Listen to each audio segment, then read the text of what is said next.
Welcome back to the special edition of Hannity. We've all heard of Trump Derangement Syndrome. It's real. But now there's a new Trump-induced condition breaking out on the left, Trump travel anxiety. Apparently, some liberals who like to travel abroad, well, they're suddenly afraid because they think the rest of the world shares their hatred of President Trump. For example, one friend group from California, profiled in the New York Times, recently took a trip to Mexico City, but only spoke to each other in French to avoid being identified as Americans. Here now with reaction is the host of Ask Dr. Drew on Rumble, Dr. Drew Pinsky. All right, Doc, analyze this for us because it seems like a lot of people jumping at a lot of shadows. Well, let's think about it this way. Trump derangement, there's actually a husband and wife psychologists that actually define the syndrome. They use psychometrics to figure out what this thing is. Clearly, it's afflicting some people. And the one feature that was universal in people who were really suffering from this was a sense of external focus of control. In other words, things happen to them, sort of victim. Think about that. And also associated with that is kind of a narcissism. And if you have a narcissistic personality trait, you're going to believe that the world is thinking about you. So your hatred, your panic, your psychotic feelings about President Trump are going to be projected out to the world. The reality is the rest of the world, first of all, mostly already hates us when we travel. They're not super happy with American travelers.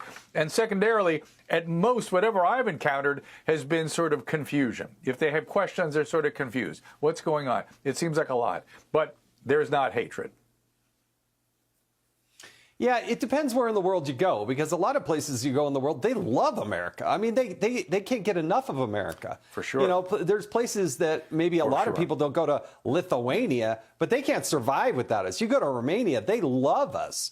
And quite frankly, I've been to Mexico since Donald Trump was elected. I didn't have any problem. Nobody gave us any hard time at all. But I do think that you're onto something, that people get externally worried. And it's interesting that you say about the narcissism, oh, they're all thinking about they know what my thoughts are. But what is it that Donald Trump is provoking that maybe other presidents or political figures haven't done? Yeah, it's hard to say exactly what the features are that he maintains that really triggers this thing.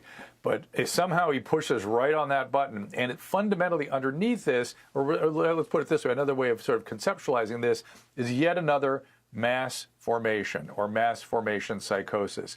About 20% of people really become hypnotized by the press. They become hypnotized by their social echo chambers, and they can be persuaded very quickly, that 20%, that they're in danger, they can be hysterical, they can be delusional, and to the extent that Trump derangement syndrome affects functioning, and I would dare say that having trouble traveling is beginning to affect functioning, then it becomes a real disorder. Now, what's underlying it, I would actually say that Trump derangement is sort of a symptom of other disorders, it's a feature of other disorders, although, as I said, these two psychologists have characterized it as a real syndrome. It is not in the DSM-5, and I know Minnesota is attempting to legislate it as a syndrome. That will not increase the probability that it will show up on a diagnostic manual. Isn't there an easy remedy for these people? If it scares you to go travel abroad because you're afraid of Donald Trump, maybe you could go travel to some other place, maybe in the United States, or just not travel. Isn't that the easiest remedy? No, it's not the remedy. Guess what? Because what we know, contrary to the way we've sort of directed our youth in the last 10 years, the way to develop mental health and resiliency, particularly around obsessive thoughts and anxiety, is exposure. Exposure therapy, tolerable exposure. Ideally, we'd expose them to President Trump. We'd make contact with him so he doesn't become that cartoon figure that they've heard about in their echo chambers. He becomes a human being. He becomes somebody they may or may not disagree with, and that's that. But as it is, we tell people, you need a safe space. You can't be offended. You need to protect yourself. That is how you create mental illness, particularly around OCD and and anxiety type symptoms. And that certainly is a feature of all this. Yeah, you know, there's some families, they just can't get together at Thanksgiving because it instantly devolves to talking about politics. And there are a lot of people out there that just can't resist the idea that maybe they would just talk about family or sports or entertainment and just not talk about that. But exposure, that's an interesting theory on how to deal with it, because some people, I think it is very real for them. Oh, it for sure is. And it needs, as I said, because it's sort of a mass formation, 20% become thoroughly hypnotized by this. About 10% are outside going, what is these people? What is going on here? This doesn't feel right. Much the same way as COVID went. And then about a 70% really doesn't care that much. They just want to get on with their life. They want, as people are often saying these days, they want the economy to grow, they want jobs, they want to take care of their family. That's the vast majority of Americans.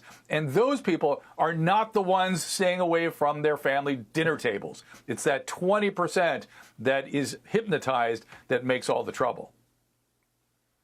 Well, it's that small percentage that wants to throw a Molotov cocktail at a Tesla that scares me. And I don't know, you may have some deep-seated thoughts on how to deal with that, but law enforcement and incarceration may be a good remedy as well. That's just my personal take on it. Last thought to you, real I would quickly. just say we just don't bring consequences down enough. That is what helps people contain their behaviors when their behaviors are destructive and irrational.